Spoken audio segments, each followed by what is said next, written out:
Assalamu alaikum, dear students. It's class 11th, subject political science, and I am your teacher. Our today's lesson is the holding of elections possible without democracy. तो कल जो हमने पढ़ा, कल हमने आपके सामने इस चीज़ पे थोड़ा स्ट्रेस दिया कि क्या डेमोक्रेसी पॉसिबल है विदाउट इलेक्शंस, यानी is democracy possible without holding of elections. तो आज हम ये आपसे ये आपको ये बताने की कोशिश कर रहे हैं कि क्या इलेक्शन पॉसिबल है विदाउट हैविंग डेमोक्रेसी. तो ये वाइस वर्स एक दूसरे के मुकाबल है.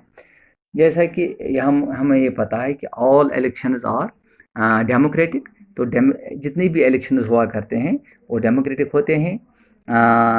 लेकिन बहुत सारी कंट्रीज़ ऐसी भी हैं जो नॉन डेमोक्रेटिक कंट्रीज़ है, लेकिन वो इलेक्शंस कराते हैं, अपने आप को ये डेमोक्रेटिक इसी आपकी पहचान बनाते हैं, डेमोक्रेटिक जैसे दिखाते हैं. लेकिन वो इस तरह से इलेक्शंस कराते हैं कि इनके रूल को किसी किस्म का ये थ्रेट ना मिले. जैसा कि एक एग्जांपल है, one such example is our neighbouring country Pakistan. while they present incumbent president, वो एक तरह से वो रेफरेंडम करते हैं ताकि जितने भी वहाँ पे इलेक्शंस होते हैं वो गवर्नमेंट के फेवर में होते हैं. तो the holding of elections in such a manner that it does not threaten their rule.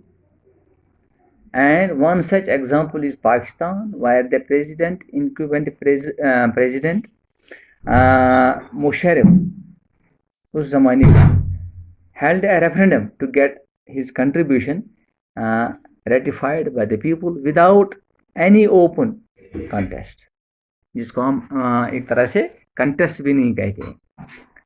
ये elections क्या होते हैं? अनडेमोक्रेटिक, क्योंकि इन इलेक्शंस का इनेकाद फ्री एंड फेयर माहौल में नहीं होता है. तो एक तरह से रियल डेमोक्रेसी जो होती है या सक्सेसफुल डेमोक्रेसी, इसका अंदाज़ा भी नहीं लगता है, इसको ये पता भी नहीं चलता है कि ये सक्सेसफुल डेमोक्रेसी है. तो in such a situation constitution becomes necessary. A written constitution lays down basic and fundamental rules about elections. तो जैसा कि आईन होता है जिसको हम कॉन्स्टिट्यूशन कहते हैं, इसमें इलेक्शंस के लिए बहुत सारे बेसिक रूल्स होते हैं और these basic rules are used by legislature to frame laws. Legislature in rules को अप्लाई करते हैं और मुख्तलिफ तरीके के लाज बनाते हैं. और these give information about requisites of a voter या requisites of a nominee. Voter के लिए क्या ज़रूरी है? जैसे कि हमें पता है कि वोटर के लिए सबसे जो बुनियादी ज़रूरियात है वो एक सिटीज़न होना चाहिए या उसकी उम्र 18 साल से ऊपर होनी चाहिए. These are the requisites of a voter. इसी तरह से requisites ऑफ ए नॉमिनीज़, ये भी उसमें कॉन्स्टिट्यूशन में दिया होता है. इसके बाद requisites of supervisors of elections, एक मैकेनिज़्म होता है कि इलेक्शंस को कौन सुपरवाइज करेगा, ये कॉन्स्टिट्यूशन में दिया होता है. इसके लिए बाज़ाब्ता एक मैकेनिज़्म बना होता है. और मैनर्स इन विच वोटर्स में चूज़ देयर रिप्रेजेंटेटिव्स, किस तरीके से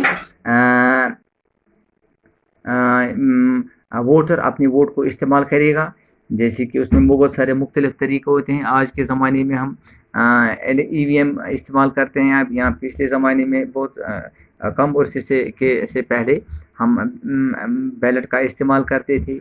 इस तरह से इसके बाद manner in which voters are to be counter and representative elected, किस तरीके से वोटर्स को गिना जाता है और रिप्रेजेंटेटिव को कैसे इलेक्ट करते हैं. These all are the requisites of a voter and they give information. These whole postulates or rules are written in the constitution. तो جب ہم کانسٹیٹیوشن کو فالو کریں گے تو ہمارے جتنے بھی الیکشنز ہوا کریں گے وہ ڈیموکریٹک ہوں گے، جہاں پہ کسی طرح کا کوئی تھریٹ نہ ہو، کسی طرح کا کوئی ایسا اندیشہ نہ ہو کہ ہم کسی کے دباؤ میں آ سکے. تو الیکشنز تبھی ہوں گے، یہ تبھی ممکن ہے جب ہمارے پاس ڈیموکریسی ہوگی. اور الیکشنز اسی صورت میں ہوں گے جب ایک پرامن ماحول ہوگا، جب ہر طریقے کے جتنے بھی اس میں لاز ہیں یا پاسٹولیٹس ہیں ان کو فالو کیا جائے گا اور الیکشنز اس ٹائم ہو سکتے ہیں. تو ڈیموکریسی کے بغیر الیکشنز کا ہونا بالکل ناممکن ہے. اگر ہم الیکشنز کریں اس طریقے سے کریں گے بھی، لیکن وہ ان ڈیموکریٹک ہوں گے. تو الیکشن سب سے اس کے بعد ہم اسی نتیجے پہ پہنچتے ہیں کہ الیکشنز پاسبل نہیں ہے without democracy. Thanks. This is section for today.